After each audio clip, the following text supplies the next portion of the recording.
My friends, we have a jam-packed news video out today. So many big reports to get through, so many big stories, including sales, buys, efforts to sign massive players, as well as some exclusive insight I can provide surrounding our failed attempt to sign Michael Olise. So my friends, I hope you guys enjoyed today's video. I've had to come back from what I was doing to get this video out here, so show some love, hit that like button, and if you want to support the channel, take advantage of the amazing HelloFresh offer which you'll find in my community page in case you guys use that. So let's get straight into things. We start with buy news first, and I guess today it's one Omari out and another Omari in, because today we've confirmed the announcement of Omari Kellyman, as today he signs a 6-year deal plus 1 year at this football club. Now at 18 years old, Omari only got 5 apps last season at Aston Villa, but he is seen as a big talent, a big promise. In my opinion, I see a lot of similarities to a younger Kai Havertz in the sense that tall, lanky, rangy, can play as a second striker, can play across a variety of attacking positions too. And I think it's natural for all of us to feel a little bit cynical over this move, because all of us will think to ourselves, okay, how much game time is he really set to command? But at the same time, I don't want to wish ill on any younger. I'm not about that. This is an amazing opportunity for himself and his family, and regardless of whether he makes it here or not, he should have at least a pretty strong entry into life at a first team level, on loan or with us. But as Omari himself says today, it is fantastic to be standing here as a Chelsea player. It's a massive club with an amazing history, so it is great to join. It's a dream come true for me for sure. I'm buzzing to have put on the shirt and can't wait to get started. It is special to have family here, and it's a big thing for me to be able to see their faces. People don't get to do this often, so it's a big driving factor personally.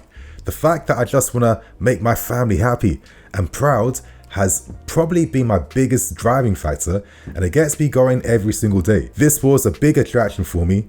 I have seen young players stepping into the first team and playing week in, week out in the Premier League, and I feel like I will be able to take my opportunity as and when it comes. I want to be successful in the shirt, to win games and to hopefully win trophies. Hopefully I can become one of the faces on the side of the stadium. I want to become a big player for this club. So you see what I mean by the youthful exuberance, the confidence in his game. Who am I really to be saying, you're going to make it, you're not? I'm not going to act like I've watched this kid play 50 games in his career, but the fact that he's been able to get to this point at such a young age is very commendable. I rate that highly. Family is his biggest driving factor. He's been known to be a very humble character on the field, and he does have big potential. So listen, I'm going to trust the scouting on this one. Let's see what happens. I think he's a very interesting player, and he doesn't really hurt us considering the fact that we'll be amortizing his 90 million fee over the course of 6-7 years. So he'll only count as like 3 million off the books this summer. So Omari Kellyman, welcome to Chelsea Football Club. And to end things with buy news, we are essentially set to sign Aaron Anselmino from Boca Juniors. Now, as we already know, we've agreed a fee under the player's 25 million release clause. It's set to be around 17 million plus add-ons, taking it to just under 20 million pounds. Now, we have some interesting confirmations now, because as we knew, Boca Juniors were hoping to keep the player on loan, and our idea was to loan him out to Strasbourg. It seems like Boca Juniors have won, as Anselmino is set to remain there for at least 6 months to 1 year. And I'm kind of hoping that we have included the option to break his loan spell after 6 months if he remains at Boca Juniors, because who knows what happens next season. What if we have a terrible defensive crisis and we might have to call upon him? So if this is what it took to get this deal done, I think it's worth it. Anselmino has agreed to signing a 6-year contract with us, and I think it's best that he continues to get more first team minutes with Boca, as he's only played around 10 games for them, being in an environment that he knows and that he's already comfortable in, where he can just continue to announce himself even more. So I'm happy with this news. I think this kid is the future of defenders, press resistant style defenders that are like playmakers out from the back. And I think in terms of his physique, his defending and his ball intelligence, I think this could be a serious coup in the future. And now for this part of the video, I'm going to discuss some insight I've heard behind why our efforts for Michael Olise failed in the end, and I'm really curious to take on how you guys will accept this news. Regardless though, I'm going to tell you guys this straight. Now, from personal contacts and information that I've heard. Olise and Eze, we'll start with them. They're very close friends. I can confirm that Arsenal are showing interest behind the scenes over a move for Eze at the moment, but during this time there were some conversations between Eze and Olise over what was happening with Olise's move to us. Now the confirmation is Joe Shields was excellent, smashed out the park and sold the club to Michael Olise. Olise was back on board signing for us. Things then broke down the moment he had conversations with Winston Lee, Stewart, Maresca and Badad Egbali, and essentially what I heard was that the meeting kind of flopped. There was no real energy in the meeting. There was no real vision behind the use of Michael Olise and why he had to sign for them and why he'd be an important player for us. So it seems like all the good work that Joe Shields did kind of went to nothing. And after that meeting, a whole week goes by, no contact. Olise is wondering, okay, what's happening? There's an agreement here that something can happen. But there was no contact from our side for over 1 week. And during that period, Olise notices that we've just signed Aston Villa for big money. And then he starts questioning whether a bid is eventually going to come or not. And he's wondering what the holdup is. So it talks about his wage demands being too high. I think that was something that came from the club sides. I think there was more insight behind the failure to secure this move.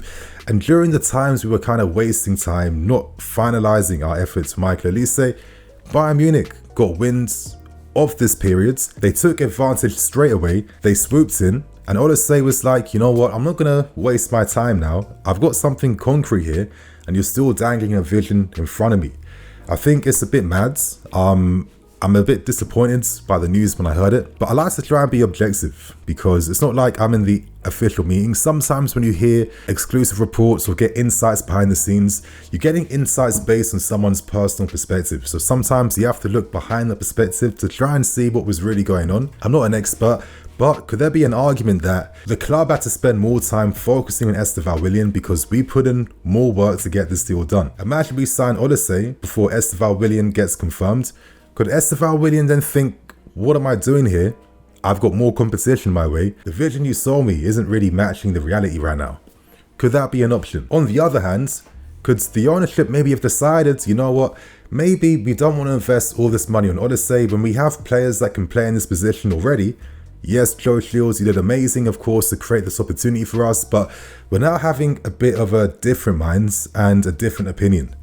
That could also be fair. Regardless, this was the main context of why the deal did not go through. It was a lot deeper than the wage demands of 220,000 and all these magic numbers that came out from nowhere, because I think we kept forgetting that before those reports came out, it was coming out already that we'd unofficially agreed personal terms with Olise, and we had already done that. So it had nothing to do with his wages. But anyway, my friends, I know at the moment that Olise's move is stalling to go to Bayern Munich because Bayern are finding it a bit difficult and complicated when it comes to the finances due to all these complicated clauses inserted in his release clause. Let's see what happens. Fingers crossed. I love if somehow he came, but at the same time, I'm not expecting anything anymore. But I thought that I would reveal this information to you guys. How do you feel about that? Let us know. And now, my friends, we continue on to discussing the massive story of today, and it involves continued efforts to try and seek a deal for Alexander Isak. We have some massive news coming out today, but to start with things, we have to discuss the backstory first. And actually, this involves Anthony Gordon, because it was revealed today that Liverpool had been close to signing Anthony Gordon for around £50 million, but talks broke down as Newcastle wanted to include Liverpool defender Kwanzaa in the deal, but Liverpool are like, no, this guy will be a future England international. We aren't selling him. And things have ended, but they're not completely off. There is still some interest from Liverpool's side. Let's see what happens. But essentially, time is running out for Newcastle when it comes to complying with PSR rules, because if they fail to comply with them, they could be hit with a points deduction from next season. And in a league like this, where the difference between European sports and no Europe can be 2 points, 3 points, 4 points, you can't afford to start any season in a points deficit. Your players aren't that good enough to make up for the lack of maybe 2 to 4 points. It seems like Newcastle may be getting a bit more desperate now, because their grand plans to sell their really exciting winger in Yankuba Minteh, who had an excellent loan at Feyenoord. That's now failed because he had agreed terms with the club. Those clubs have been reported to be Lyon and Everton. Minteh doesn't want to go to Lyon. He wants to remain in the Premier League, and his 35 million move to Everton failed. Now, some reports mention that it was 35 million, and others, most notably from The Athletic, mentioned that Calvert-Lewin was supposed to come in exchange in that deal, but of course negotiations failed to get it done, and that's the complications that come with player exchange style deals. So there's a lot of pressure on Newcastle to comply with PSR before the 30th of June, before July 1st. Is this now creating an opportunity for us to try and make something happen for Alexander Isak? When reports came out a few days ago that we made contact, I know that a lot of you guys in the comment section are like completely dismiss things, and I get it because, you know, financially, like realistically on that side, this could be incredibly hard to do, especially coming off the back of missing out on signing Michael Olise. But equally at the same time, this news wouldn't come out for no reason, and the context is now that Newcastle are struggling to comply with PSR, and the fact that Anthony Gordon, their player of the season, was potentially going to be sold in a deal to Liverpool, it does tell you that there could be an opportunity for Isak if we get the finances right. And this is where we discuss everything surrounding Alexander Isak, because it seems like Newcastle have now given a price and fee, and that fee is between 100 million to 150 million pounds, but it seems like realistically that's going to be 120 million pounds. It would be the new Premier League records. And then from our side, it comes down to, can we make those finances happen?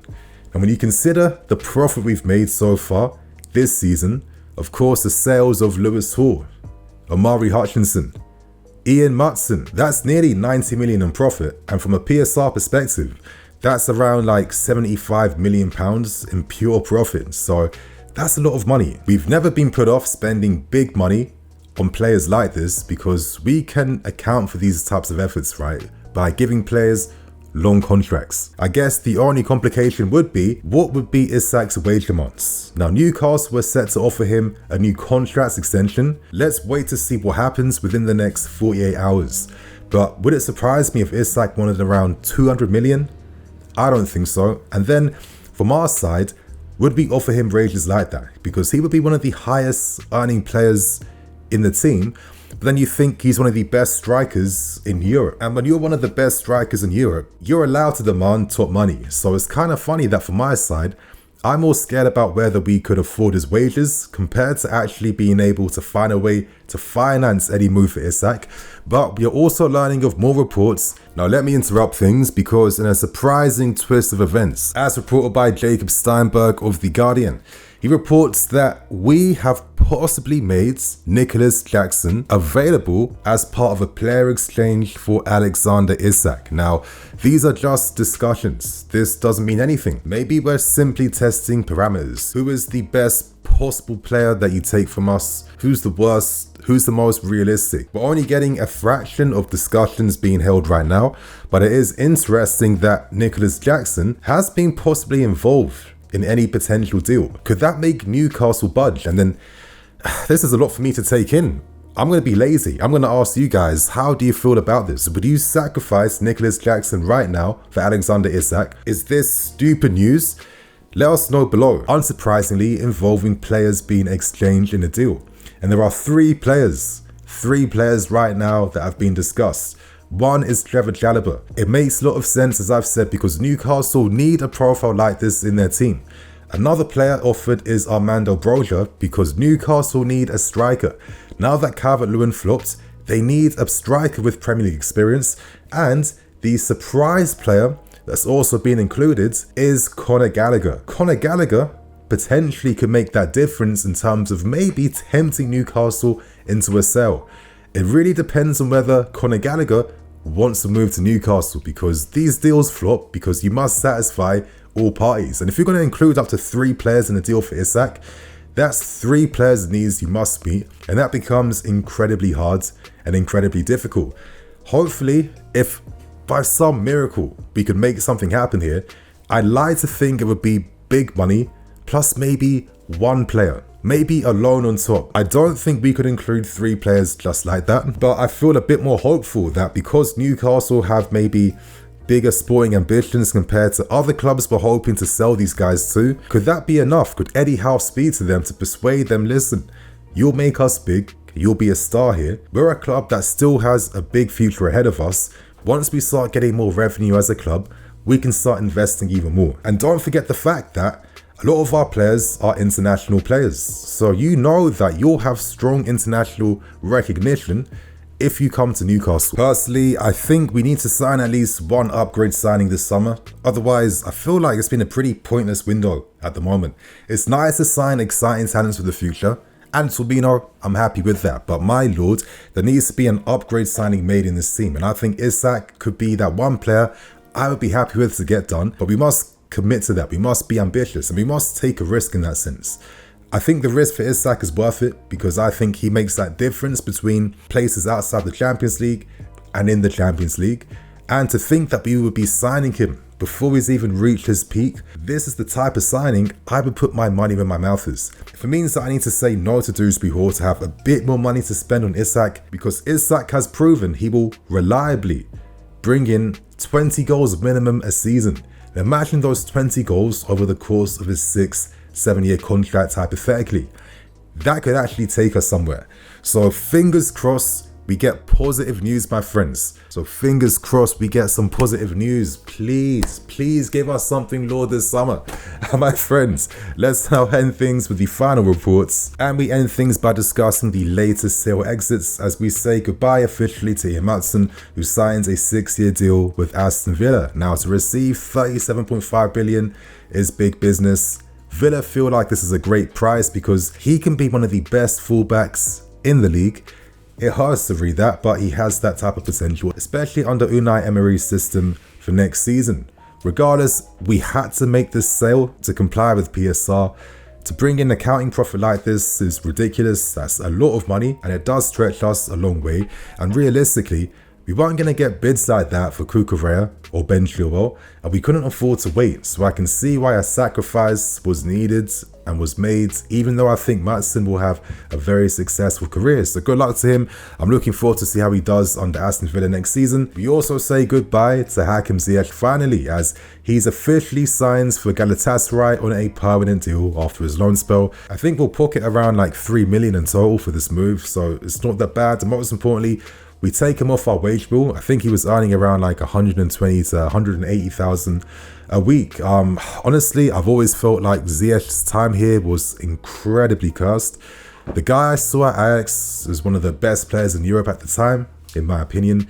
And I felt like his time was cursed because he was very particular about his next move when he left Ajax. And he believed in Lampard.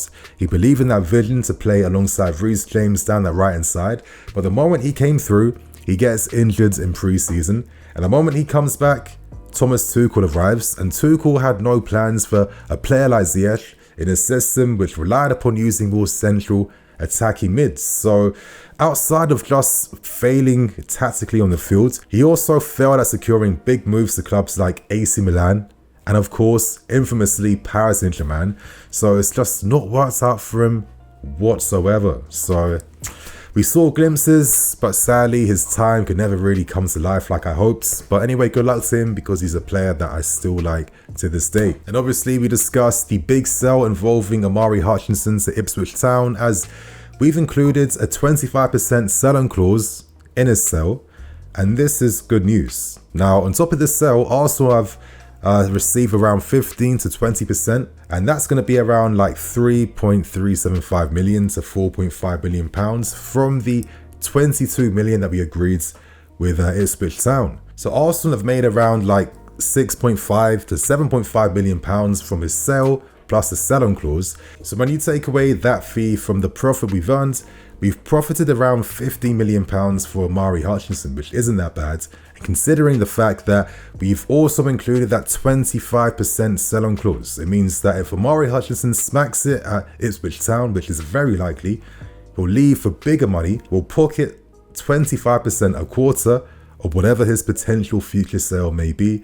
And I think that's realistic for a player like Hutchinson. But to give you guys even more insight behind this sale, we have also included a fee to match any rights in case of a future sale. So if he is successful, essentially we can match whatever bid is made by any clubs that agree a sale price for Omari Hutchinson. And considering the fact that we also own 25% sell-on clause, it means that if Omari Hutchinson becomes one of the star wingers in the league and we need him in the future, we could sign him for a 25% discount, which isn't too bad. So my friends, that is all the news that dropped today. I know this is a very, very long news video, but I hope you guys enjoyed the insight and the reports today. Definitely share your thoughts and opinions. And my friends, on that note, I am Nini FC, this is BlueLionsTV. I'll see you all soon with some more videos.